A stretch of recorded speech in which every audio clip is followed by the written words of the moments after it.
जब best friend ने dating शुरू की तो वह लड़की अपने आप को अकेला पा रही थी। उसकी आंखों में निराशा थी और वह सोच रही थी कि क्या उसकी दोस्त को यह सब इतना आसान लगता है।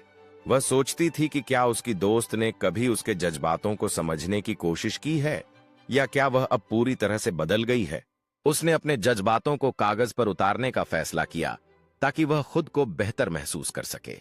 उसने सोचा कि शायद यह समय था कि वह अपनी भावनाओं के बारे में खुलकर बात करे ताकि उनका रिश्ता और मजबूत हो सके।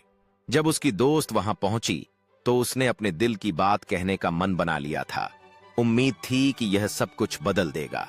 उसने अपनी दोस्त से कहा कि उसे उसकी डेटिंग की खुशियों में भी अपनी कमी महसूस हो रही थी और यह समय था कि वे अपनी दोस्ती को फिर से मजबूत करें। उसकी दोस्त ने उसकी बात सुनी और महसूस किया कि कभी-कभी दोस्ती में भी भावनाएं होती हैं जिन्हें समझना आवश्यक है। उस पल में उन्होंने एक दूसरे के साथ अपनी दोस्ती को फिर से खोज लिया और वह समझ गई कि प्यार सिर्फ रोमांस तक ही सीमित नहीं होता। इस अनुभव ने उन्हें दिखाया कि सच्ची दोस्ती में एक दूसरे को समझना और सहारा देना हमेशा महत्वपूर्ण होता है।